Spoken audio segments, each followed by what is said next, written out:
Tag TV and Tag Radio. Be seen and heard by both technology users and technology producers throughout the state of Georgia and around the world. Low cost, big benefits, powerhouse online branded video and audio has arrived. Tag TV, Tag Radio, there's a lot more to know. This edition of Tech Talk is brought to you by GlobalSpeak.com, new media consultants, corporate video and audio communications, video and audio production and distribution, live and virtual event production. Tag TV and Tag Radio is a service of GlobalSpeak.com, creatively delivering powerful marketing, video, and audio solutions. Travel back with me, say, 3.5 decades ago. I'll bet you few lending institutions were all that concerned about real-time access to their loan origination software or data recovery. I doubt it. Today it's all about the right combination of both and the competitive advantages from web-based solutions that offer state-of-the-art technology to eliminate continual equipment and data management. Conventional consumer loans, secured and unsecured, real estate, mortgages, dealer sales finance, payday deferred presentments, title ponds, and also title loans. In the new normal of high-speed connectivity, lending institutions must do more than survive. They must expand services and capabilities with technological solutions that help them protect data, make offices more efficient, simplify financial analysis, and, well, bottom line, increase profitability. Software solutions are not enough and are only part of the answer. In today's real world of finance, it's all about key business processes and projects. Greetings, everyone. It's Tuesday, January 22nd, 2013, and this is a premier member-focused edition of Tech Talk with Technology Association of Georgia President Tino Mantella. I'm your guest host, Frank Baia. The Tech Talk goes banking for the ultimate answer to explore client demand to keep pace with the rapidly changing world of technology. As we speak with industry-leading consumer finance company president and top CEO, William Billy Cutshaw. Based in Macon, Georgia, Allied has spanned nearly 40 years of technology evolution and advancements. ABS has installed over 4,000 locations in over 30 states and the U.S. Virgin Islands, developing customized loan origination software, processes, and projects for financial institutions nationwide. A lifelong financial industry executive, Billy's career has had him in roles of increasing responsibility and has taken him to Minnesota, Florida, Nashville, and now Macon. From 2001 to 2007, he was called to active duty in the U.S. Air Force, deployed to Iraq, where he functioned as the Chief of Security Forces Squadron. He served on the finance board of the National Manufactured Housing Association in Washington, D.C., awarded Outstanding County Chairman in Georgia, and one of the original co-founders of the County Chairmen's Association in the state, and a 3-time winner of the First Sergeant of the Year Award. Top financial and management executive, former president, senior director, and executive manager of several industry consumer finance organizations across the country, recognized military leader, and honored elected official. We go inside change to see the why and the where of how it's all been, but also to get the insight on just where change is headed as we tech talk technology today and tomorrow with President and CEO, Allied Business Systems, William Billy Cutshaw. Billy, welcome to Tech Talk. Well, hello, and how are you today? What a great opportunity to have a subject matter expert, someone as knowledgeable as you are as far as the overall industry is concerned, and a company with such a breadth of history as well as expanded business clients. Let's go right into some of what I think we face every day, and that's the dynamic changes that are happening to all of us, for all of us. The fast-changing world of technology. I'm going to guess it's impacted the company. Tell us a little bit about that. Well, yes. As we all know, technology evolves at such an astounding pace nowadays. Over our history of 35 years, we've taken our clients from DOS to Windows and now to the present .NET web-based platforms. And with this evolution, we've seen issues arise such as security, hardware, and software solutions that once were accepted are no longer meeting the needs, and new solutions must be provided. However, one of the hardest challenges is encouraging our clients to move to updated hardware and software platforms in a timely manner.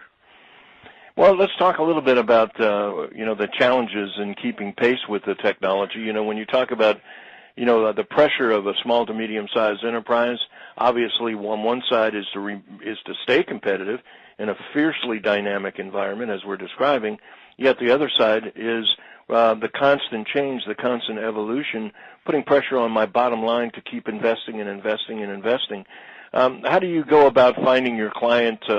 Where do you find their heads as far as their decision-making process is in the challenge of just keeping pace with the technology of today? Well, that's a real good question. One of the interesting things that we run into is majority of our clients' major focus is, of course, their core business and how they can get the money in the door, and trying to show them that technology can help them do this and take a load off of them, and where they can devote the time to get that in there. But they tend to procrastinate and get complacent in when it comes to technology. They use their resources to divide and divert to production side of the business rather than to the IT world. Mm-hmm. However, we're starting to see the torch of the management being passed to the next generation, of which is hungry for and embraces the latest and more advanced technology that we are trying to promote. Well, I think obviously anyone that's been involved in the industry has watched the CTO, the CIO, go from what might have been IT services inside an organization to now sitting in the boardrooms and helping to make the determination of exactly where the business is going, and as you point out, where the investments are going to be spent over the next year, next decade. One of the things that I think fascinated would probably be a good term. I'm a small to medium-sized enterprise. As you say, I'm focused on my core. I'm barely keeping up with the evolution of technology, no less actually getting involved in the decision-making process to consider a hardware or to get involved in an investment and enough to even get a proposal out to understand it. I guess where I'm going is, how do I know I have a problem? I mean, when I don't know the latest technologies, the latest capabilities, how do I identify internally not the solution, but to begin to see the symptoms? What would be some of the things you might say to a small to medium-sized enterprise? Well, if you're not doing this, you ought to think about it, or if you're not looking at this, you ought to consider it. Well, that's another good, interesting question. One of the things that hard hits some of our clients is the fact that they go looking for hardware that will fit their system, and the hardware no longer exists, and they can't find hardware to meet their product that they've got. So they come to us and say, how come I can't do this, and what do I need to do? And we tell them, hey, you need to upgrade your platform. You need to upgrade your technology, and you're living too far back in time, and you need to go out there. You need to upgrade everything you've got from hardware to software and get more into the technology world that will help you move forward and help you obtain your clients and get better business into your door. Well, let's talk about the latest platform that you're involved in, obviously .NET. Maybe tell us a little bit about that and what it means in terms of a value proposition to a client, one that may have just become a little antiquated in terms of their legacy systems, if you will, and then maybe go into what were your goals in finding an acceptable hosting site. Well, that has been interesting on our end of it. We went out and we started looking for companies and hosting sites that we would feel comfortable with because of the Privacy Act and some of the things that our clients have and the data that they have that are personal data that has to be maintained, and we want to make sure that we have the right hosting site that can secure that data and have a location that maintains that data even during storms and times when disasters may strike. We need to make sure that we have these hosting sites that are also replicates to other areas of the country to back up that data. Now, we also, to have an accessible host site, is one which has been evaluated by outside entities and holds industry standards and certificates. There should be information provided to you as a security processes of the structure as well as the hardware solutions. As I mentioned earlier, your solution should be in a facility that is hardened, that is secure from the weather as much as possible, and replicates within and outside that location. Your hardware, software, firewalls, all of which should be maintained and patched regularly, along with monitoring it 24/7 to add to a proactive response should something happen and potential issues develop. Keeping everything transparent to the clients is the most challenging objective for a hosting site. And obviously, as you're pointing out, it is about performance, it is about speed, it is about capacity, but more important than anything, it's about security. Yes, in this day and time, we have to maintain that security.